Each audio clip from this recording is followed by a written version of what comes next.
marabta noloshaadu inay noqoto nolol farxad leh oo wanaagsan oo qiimo leh aynu dabaqno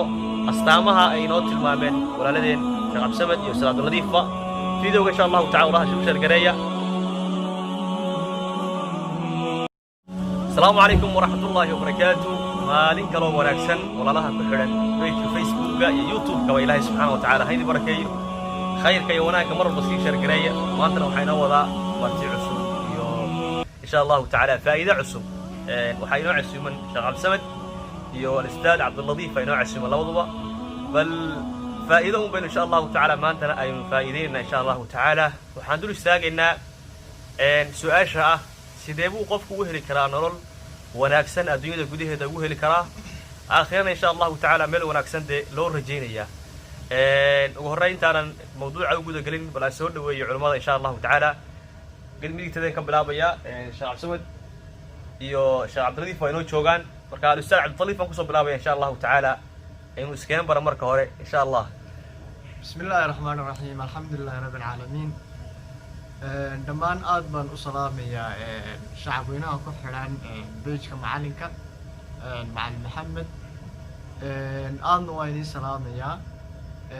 khayrka iyo wanaagga page-ka ku haysan aad baan u bogaadinayaa السلام عليكم ورحمة الله. ما شاء الله خير الله وكسيه. أستاذ شيخ عبد السمد كسره إن شاء الله. بارك الله فيك. الحمد لله والصلاة والسلام على رسول الله صلى الله عليه وسلم. دمان مدة صومالية وان سلام يا بيتش كحران. ولكن محمد نعاد بان أبو محد علنا شرفت له نو شرفي. وحرجينا إن شاء الله إنه نقضوا بيتش كي لقفا يجيستو الدنيا كرم. جزاك الله خير إلهي سبحانه وتعالى كبركيه شيخ عبد السمد قف هذا السؤال اللي ويديني وحولي هاي سيدبان أهلي كران ولا وناكسن الدنيا كأنت كنا والله بمعنى الدنيا ده قف سيبوه لكرا حياة سعيدة طيبة بسم الله سؤال شو سؤال قوي لكن مركان لابد نعك هيكنو هذين هذا كيف أجد حياة سعيدة يعني سينو هلال نولل وناكسن oo marka aniga naftayda aan u raali geliyaa iyo sideen u noolaadaa ku noolaadaa noloshan adduunka nolol wanaagsan way kala duwan tahay laakiin markaynu ka hadalno su'aasha gunteeda ah aniga ka Cabdisamed ahaan ama ka Sheekh Maxamed ahaan sideen u noolaadaa nolol wanaagsan way farbadaan dhinacyo badan markaynu ka eegno laakiin markaan soo qaato saddex baan soo qaadanayaa tusaale inuu qofku ku noolaado nolol wanaagsan waxa kamid ah in aad adigu naftaada aanad ciriiri gelin yaani inaad mar walba ahaato qof iska farxaana oo bashaash oo dadka kale la sheekaysta oo ahayn qof yaana xirxiran ma sha Allah talabaad oo ah تكوّد وحوي قفك إنه نقول قف فرحانه أو أن حدني أو ضد كمر والبلا شاكيستا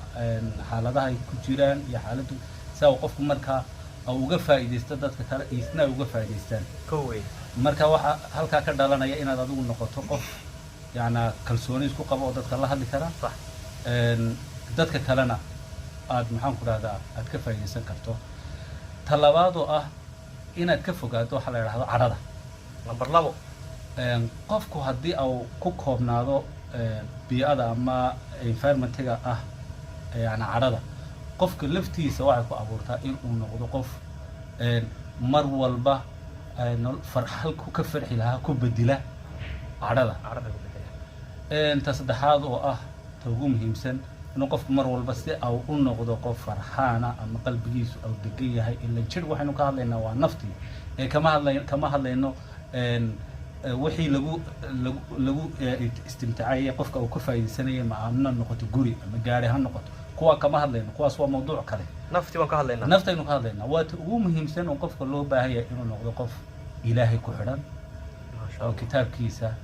iyo sunnaha rasuulka iyo waajibka qofka bini aadanka la saaray inuu ogaado taasana ugu muhiimsan oo labadan kale ay ka soo dhex baxayaan aan ka hadlaynay ah inuu qofku carada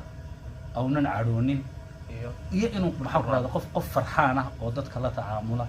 أو نقد إن شاء الله تعالى سدح ذا أرمود وامهم شيخ ينوت الماميو وهرين قفكو إنه النقضة قفر فرحانة أو مر والبا dadka si la sheekaysta marka labaad qofku inuu cadhada iyo ka dheeraado marka saddexaadna qofku inuu Ilaahay subhanahu wa ta'ala isku xidho markasto Ilaahay aad ku xidho farxadaadu way badanaysaa waayo ka ku abuuray waa Ilaahay subhanahu wa ta'ala qalbigaaga qofka abuuray waa Allah qalbiga cidii abuuray Allah subhanahu wa ta'ala dad ku xidho ku tacalluqsade la shakka inuu qalbigaas uu farxayo jazakallahu khayr Ilaahay subhanahu wa ta'ala ku barakeeyo waa xigmad aad iyo aad u wanaagsan martidu mar walba la soo dhaweeyay faa'iidada laga helayo insha Allah ta'ala يمكن أستاذ عبد اللطيف أكو سوينا وين إن شاء الله تعالى إنا سيروا نباتو جزاك الله خير سؤال شاون سيبوا قفكوا وهلي كرانون الفرحة له ونكسن أنت ودنيا تشوقوا آخرنا إن شاء الله تعالى مل ونكسن ده إلهي سبحانه وتعالى وكل رجينا يو ورت سؤال شو سو ولكن عسمة سو شيء سؤال آد وبالله إن شاء الله عسمة بأنا آد وفهم فهي وحياة وبدن عندي كشيء إن شاء الله لكن أنا وحكون بيرين كرا أو كلية لا ما نقول قادنا حياة السعادة مركن كهذا حياة بعد تكون شهي يصير تهي يلا معامل كذا يو نرشن بقف الدين لقى ربو عيون إله كل حرم لقى ربو صح مثلا عندنا إنه واحد يشوفنا في لام بيشوفنا صح في العوض المسلم معه صح شروع بالله هاي وحيابة أيوة ديجستين بالله هاي قف وحيابها أنتي ولكن قف كينو طبقة عارف يعني وحيابها qofku noloshiisa ku dabaqo ma sha Allah xagga kale nolosha diinta islaamka ee qofku hadii noloshiisa diin laga waayo wax saacada ay ma jirto ka waa lama ra'aashimood qofku nolosha uu marba meesha uu joogo inuu dabaqo uu wixii khalad iska ilaaliyo wixii wanaagana ku dhaqmo iyo inuu diinka iyo diinta ay waxa ku adkeyn lahaa taxagga diinta ma sha Allah waayo qofku saacada ma helayo haduu diinta ka tago ma sha Allah qofku qalbigu ka tagaamo صح qalbiga digistiisna diin baa u baahan ألا بذكر الله تطمئن القلوب ما شاء الله دين مال ما باهنا ضد ما باهنا قفك وينو هلكن إنه ما عرفت كديه إنه باهنا مركز حياة سعيدة بقولكي بس ديتن أنا وحنا كنت يرنا يا دينتا وحياة كله بيعد كلمة قفك مثلا استراتيجية عربية وحياة قفر حارة ما أقرنش يا أنا ما أنا وعد بنبهج جزاك الله خير الله سبحانه وتعالى أكبرك إن شاء الله تعالى قدام بينتي مربتا نلوش هذا إن نقطة نقول فرحة أو وناكسن أو قيمة له عينو طبقنا أستامها أي نوت المامن ولا لدين شغب سمد يوسف عبد اللطيف في ذوق إن شاء الله تعالى الله شوف شرقرية إلى هنا سبحانه وتعالى هينا وضع بركية بل كستاينو تشوقنا ولا هنا وأم هاد علنيا سدا أي نوع قابلين وناكسن وجزاكم الله خيرا وأحسن الله إليكم. جزاك الله. السلام عليكم ورحمة الله. السلام ورحمة الله.